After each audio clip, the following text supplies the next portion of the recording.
నమస్తే, welcome to RJ TV.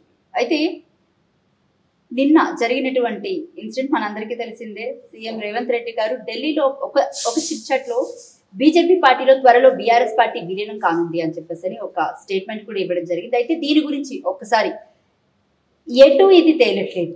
గత 10 రోజుల ముందు కూడా ఒక మీడియా సంస్థ ఈ విషయాన్ని ప్రకటించిన విషయం తెలిసిందే. అండ్ అది ఎంత పెద్ద సెన్సేషన్ అయితే మనందరికీ తెలిసింది. ఒక్కసారి మనతో పాటు అయితే బీజేపీ మాజీ ఎంపీ బూర నర్సయ్య గౌడ్ గారు ఉన్నారు. ఆయన అడిగి తెలుసుకునే ప్రయత్నం చేద్దాం. అసలు దీని మీద ఎటు క్లారిటీ రావట్లేదు. నమస్తే సార్. చెప్పమ్మా. Right sir. ఏంటి సార్ అంటే త్వరలో బీజేపీలోకి బీఆర్ఎస్ పార్టీ విలీనం కానుంది అని చెప్పేసి ఒక సెన్సేషన్ నడుస్తుంది. ఏంటో జరుగుతుంది అంటారా అసలు నిజంగానే? సబ్జెక్ట్ వీక్ ఉన్నప్పుడు పబ్లిసిటీ పీక్ ఉంటుందని ఒక సినిమాలో డైలాగ్ ఉంది. అవును. ఇప్పుడు కాంగ్రెస్ పార్టీ సమస్య అదే ఉంది. ఎందుకంటే వాళ్ళ పర్ఫార్మెన్స్ వీక్ ఉంది కాబట్టి డైవర్ట్ చేసే ప్రయత్నం చేస్తున్నారు. ఎట్టి పరిస్థితుల్లో బీజేపీ ఎవరైతే వచ్చి జాయిన్ కావచ్చు. నాకు తెలిసినంత వరకు బీఆర్ఎస్ బీజేపీలో విలీనం కావటం అనేది కేవలం కొందరు విష్ఫుల్ థింకింగే కానీ అలాంటిది లేదు. 2, నిజంగా బీఆర్ఎస్ బీజేపీలో విలీనం అయితే ఇప్పుడు ఎలక్షన్స్ ఏం లేవు కదా, 4 ఏళ్ళ తర్వాత, 4.5 ఏళ్ళు. నెక్స్ట్ ఇమీడియట్గా విత్ ఇన్ 3 months బీజేపీ ప్రభుత్వం ఇక్కడ ఏర్పడుతుంది కదా. మరి ఈ యొక్క ప్రకటన చేసిన వాళ్ళు ఇక్కడ బీజేపీ ప్రభుత్వం కావాలని కోరుకుంటున్నారు పరోక్షంగా. లాజికల్గా ఆలోచించాలి. 38 మంది ఎమ్మెల్యేలు ఉన్న బీఆర్ఎస్ పార్టీ 8 మంది ఎమ్మెల్యేలు ఉన్న బీజేపీతో కలిస్తే దాదాపు అధికారానికి దగ్గరకు వచ్చినప్పుడు నెక్స్ట్ జరగబోయేది ఏముంటుంది? తెలంగాణ రాష్ట్రంలో ఎన్నికల ముందే అతి త్వరలోనే బీజేపీ ప్రభుత్వం ఏర్పడుతుందనే కదా. మరి ఈ యొక్క ప్రకటన చేసిన వాళ్ళు ఇక్కడ బీజేపీ కావాలని కోరుకుంటున్నారా? అందుకొరకు దాని మీద వారు అనటం, మనం చర్చించటం ఇదంతా వృధా ప్రయాస. ఎలాంటి యథార్థం లేదని ఖచ్చితంగా నేను చెప్పగలను. కవితకు బెయిల్ నేను చెప్తున్నారా? It's not a national issue.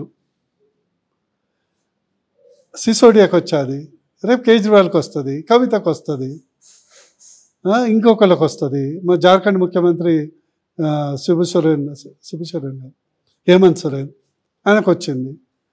అది లీగల్ ప్రాసెస్లో భాగం కదా. దానికి పెద్ద ఏముంది? కేసు మళ్ళీ నిర్ధారణ అయిపోయినా శిక్ష పడ్డప్పుడు కదా అసలు శిక్ష.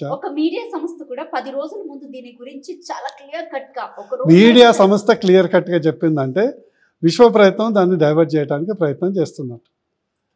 అంటే ఏంటి డైవర్షన్ పాలిటిక్స్ అంటే ఏ విధంగా? ఎందుకంటే ఇప్పుడు మీరు రుణమాఫీ అడుగుతారు ప్రజలు, కొద్దిసేపు డిస్కషన్.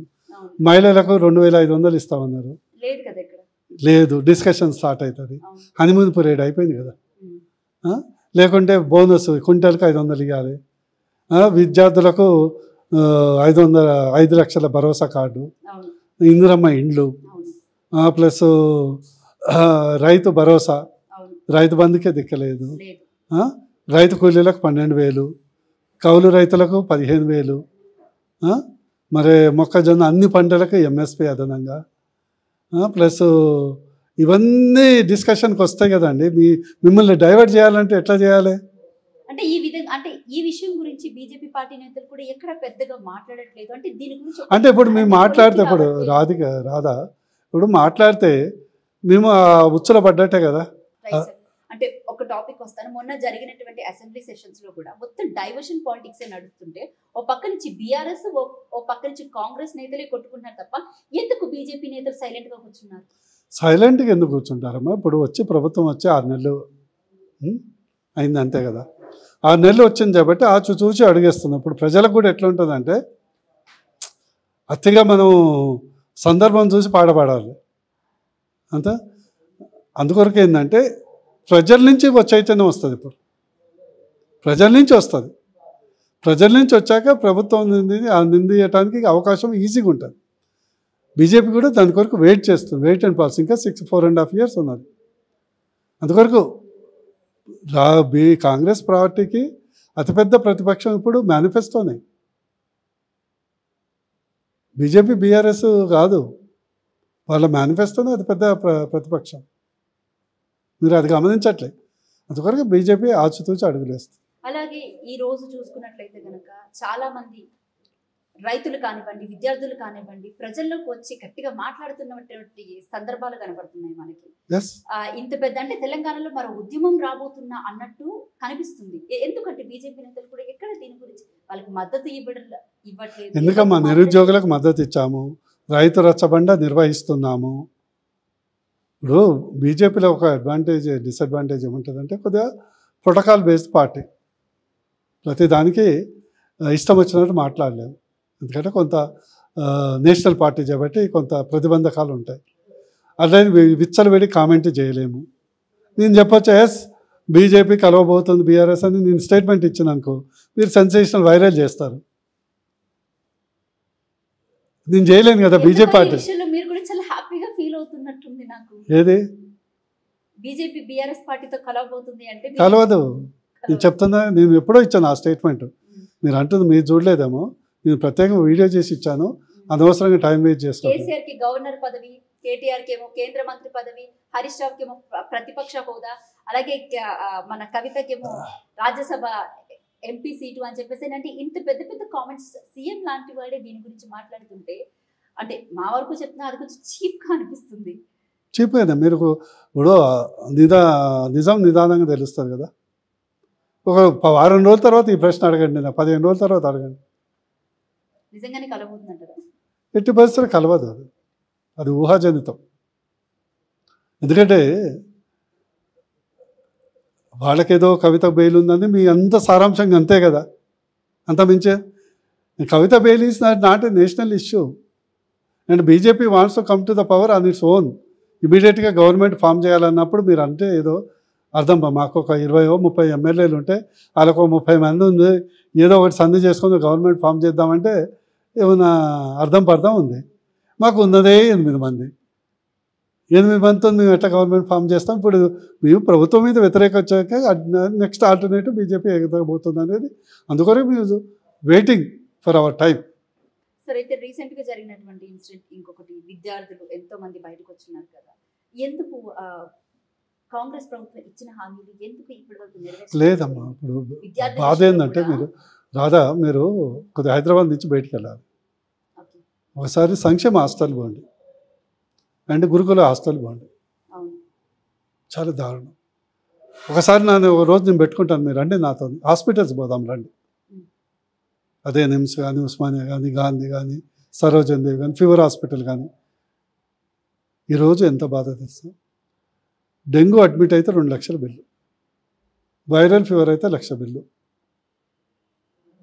మధ్యతరగతి వాళ్ళు అసలు గవర్నమెంట్ హాస్పిటల్ దరిదాపులో పోయే అవకాశం లేదు. అంటే ఎక్కడో లింక్ మిస్ అయింది.